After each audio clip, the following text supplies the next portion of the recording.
6 months later, I realized divorcing my husband was a huge mistake. Here's my story, and I hope others can learn from it. If I could give anyone advice about divorce, it would be this: don't do it unless there's a serious reason, like abuse or threats. In my case, there was no abuse. We had been married for 8 years, mostly good ones, and we had 4 kids. Things started changing around the 5-year mark when I got a promotion at work. Suddenly, I felt like my husband was holding me back from achieving more success and living a better life. We didn't have much money, but with my promotion, I was making more than he was. I worked longer hours, while his work hours were cut, so he was home more. I began resenting him for staying home, especially since he got to spend time with our kids. By the time I came home most nights, the kids were either getting ready for bed or already asleep. Soon, I started noticing little things at home that weren't done. Sometimes the dishes weren't washed, or the kids hadn't eaten yet, and I got mad at him for it. It didn't really matter what it was, I was just angry. He kept apologizing and saying he'd try harder, but he admitted that staying home so much was tough. That only made me angrier. For the next couple of years, things got worse. My long hours didn't change, and his job situation remained unstable. When he had a chance to work more hours, I would complain that it wasn't convenient for my schedule, but when he worked fewer hours, I'd complain he wasn't making enough money. When he pointed out the contradiction, I'd tell him to figure it out.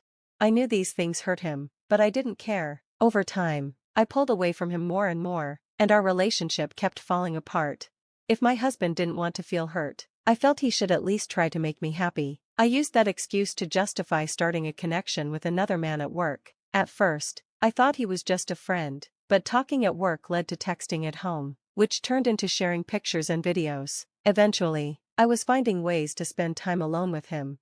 I knew it was wrong, but it made me feel alive in a way I hadn't felt in years. I was tired of being unhappy and convinced myself I was doing this for me.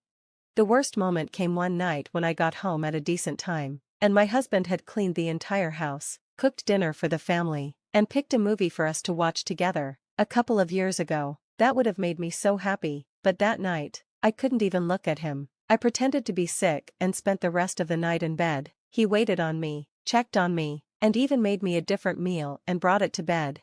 Instead of feeling grateful, I felt terrible, and then angry at him for making me feel guilty. By the end of the night, I was texting the other man again. Over the next couple of months, no matter what my husband did, I found a reason to be upset with him. Even just his breathing seemed to irritate me some days. When he got upset about the way I treated him, I would push him further until he eventually lost his temper. After most of our arguments, he would end up apologizing for whatever I said he did wrong, whether it was valid or not. I never apologized to my husband. Instead, I usually found ways to make him feel even worse. I was convinced I was right, and that's all that mattered to me.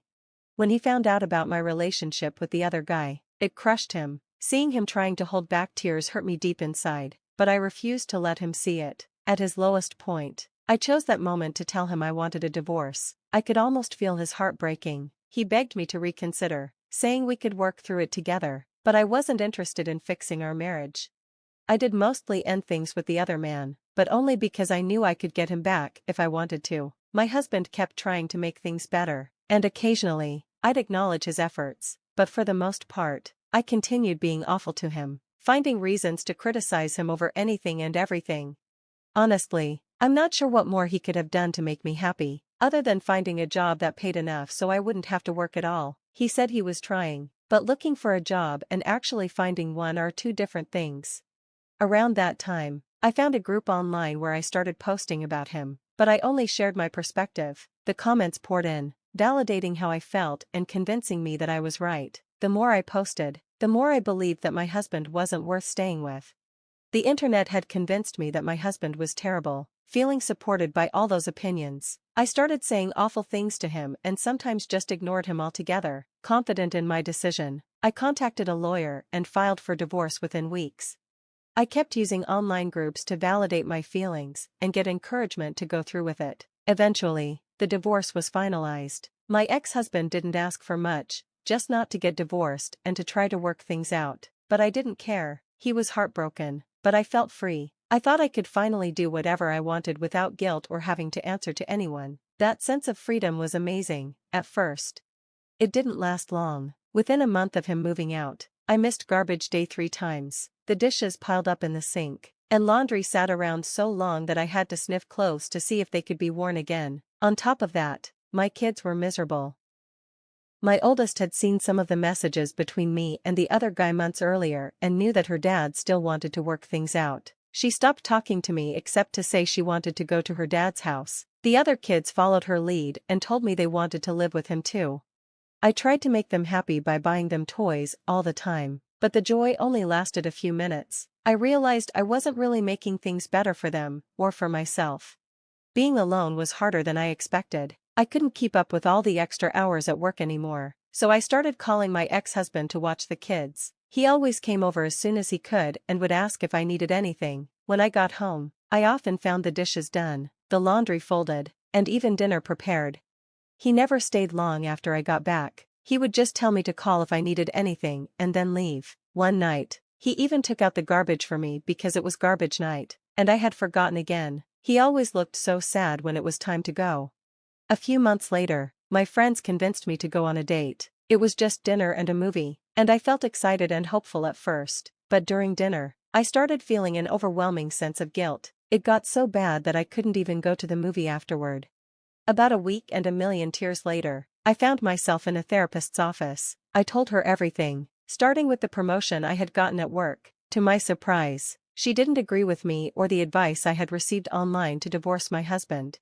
I started seeing her 2 or 3 times a week. At first, I tried to prove I was right, but the more we talked, the more I realized how wrong I had been. It was devastating. I don't think I've ever cried as much in my life as I did during that first month of therapy. After spending about $2,000 on therapy, I learned that while my ex-husband had his faults, mine were far worse. I had done and said so many awful things. Honestly, if I were him, I wouldn't want to be with me. Yet, he still did. I remembered him begging me during the meeting with the lawyer not to go through with the divorce. But I did go through with it, and I even bragged online afterward about how great it felt. I was wrong. A couple of weeks ago, I went outside to talk to my ex-husband as he was leaving. I asked him if we could get back together. When he looked at me, his eyes were filled with tears, and a few rolled down his cheeks. He told me he didn't know if he could. He said the pain I caused him had been too much for too long, and he was afraid that if we got back together, I might hurt him the same way again. He said he always hoped I'd realize how much he loved me and stop what I was doing, right up until I signed the divorce papers. He said the moment I signed them and let out a big, exaggerated sigh of relief hurt him more than anything else. Now, he doesn't know if he can ever trust me again. I don't blame him. Looking back, I see that I destroyed a man who was actually a great husband. I took away a great father from my kids by breaking up our home. I pushed for the divorce, thinking it would bring me happiness and freedom, but instead, I spend my free time alone at home or sitting on a therapist's couch. Please don't take advice about divorce lightly, whether from this site or anywhere else. If your marriage is struggling, look at yourself first and see if there are changes you can make. This is advice for both men and women. Getting divorced isn't fun, being divorced isn't fun, and seeing your husband broken and your children unhappy because of your actions is the most painful thing I can imagine. I wish all of you well and hope you'll give your marriage a second chance.